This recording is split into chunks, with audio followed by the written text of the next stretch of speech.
Right. And in a country like Germany, where they used to have malpractice problems as well, they still pay less in malpractice insurance. Now, some of the doctors there believe that they're not getting paid enough in salaries. Something like 2/3 think that that might be a problem. At the same time, though, many in Germany go to medical school for free, which around here is kind of a joke. Unheard of. But with us being advanced, though, and I hear you guys talking about, you know, when we're looking at the different countries and things of that nature, and if they're so advanced, but the U.S. is supposed to be the most advanced country. But I read in some research that our technology in regards to healthcare is not necessarily up to par compared to other countries, and so it does not necessarily correlate well with, you know, some of the problems in regards to the health issues and concerns in regards to the improper diagnosis that are taking place and things like that. So it's not coming together, and then when we look at the financial aspect of it, that's an even bigger issue and problem. Well, the ultra-rich have no problem in this country getting whatever they want when they want it, but we're dealing with a percentage of 1% of the population that has access to that kind of coverage. And what they've done effectively politically is make that one small segment of the population either the utopic ideal for everyone or the reality for everyone. When, you know, one of the subplots to this story, tragically, is the underinsured, which generally are those who happen to be working and have something they consider to be a comprehensive health insurance package. But the reality is that when they look at what they actually get covered, or when they actually make a claim, we know this, you have to do this haggling thing with the insurance companies. Why? Because the last thing they want to do in a profit system is actually pay. So that's one of the ways that we could make things better, is remove the profit motive from our healthcare delivery system. Another area where I think that there's opportunity to have some improvement is in relationship to how we educate providers. In general, providers are not educated to look at what are the things that a patient should have comprehensively. We look at case by case, visit by visit, rather than looking at comprehensively, here's your health care plan for a specific amount of time. Similarly, at end-of-life care, as you all know, we spend the most money on any individual in that last 6 months to 1 year of life. Because, again, we aren't educated to talk about, long before a person is ill, what is it that you want done if something happens? We have to get better at that. That would lower the cost of health care. And I think about partnership with the doctors and the insurance companies, in addition to, you know, the government as well. You know, it can't just be a single tunnel vision of, you know, just this aspect of the group really knows the answer.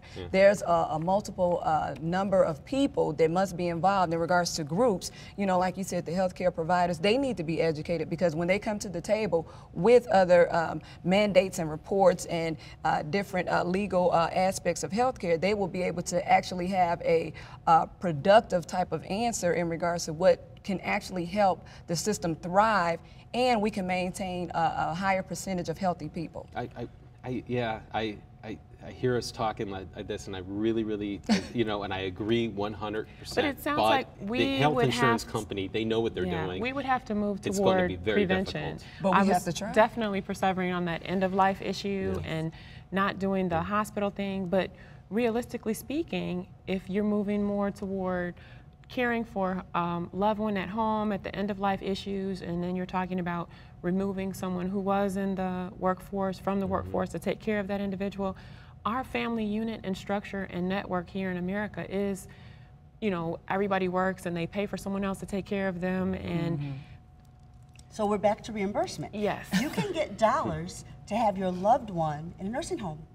Under the current system, you can't have dollars to take care of them in your home. Right. So there are some reforms that could help us have better efficiencies and better quality of life. Yeah, I think it's kind of important here that sometimes, whether it's an advocate or if it's a movie, the debate becomes what we have here is bad and what they have there is good. I don't think that that's necessarily true. I think it's important to point out that each one of these systems does have problems inherent in it. And if I may, first of all, this question of profit making. Profit making isn't necessarily a bad thing. Always, when you look at a country like Switzerland, those insurance companies still make money off of supplemental insurance, and they still have the ability to cover everyone. Other difficulties, like in Japan. Japan, some have intimated, is a growing problem. As the demographics begin to shift in Japan and the population gets older, there are more people taking benefits out of the system than are paying into the system. That's unsustainable over the long term. And finally, you were mentioning T.R. Reid, this author, at the beginning of the show. And I just wanted to share with you a comment that he made from an interview that he gave with PBS. It's a Frontline program. And here's what he said. He's talking about the British National Health Service, which is one of the socialized medicine examples. And here's what he says. Britain's NHS often decides that it won't pay for a kidney dialysis for a 90-year-old. That means somebody's grandmother will die, but at least grandma and her relatives know that the money saved is going to be used to help some sick baby or some accident victim.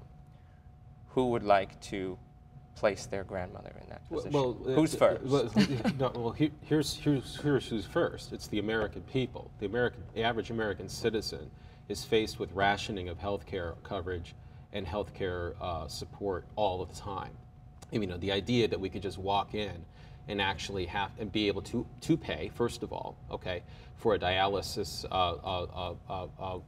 procedure without going bankrupt, which most of the American people are faced with, is simply absurd.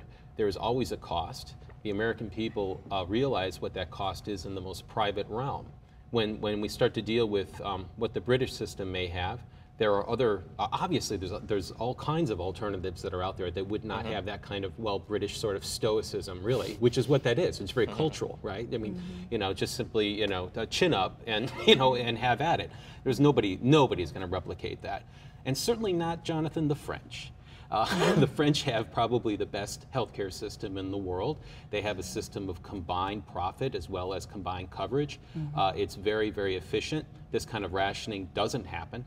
But as soon as one says the French, everybody kind of rolls their eyes and says, "Oh, come on now." But that's also an American kind of difficulty when it comes to the system. The kind of debate that we're entering.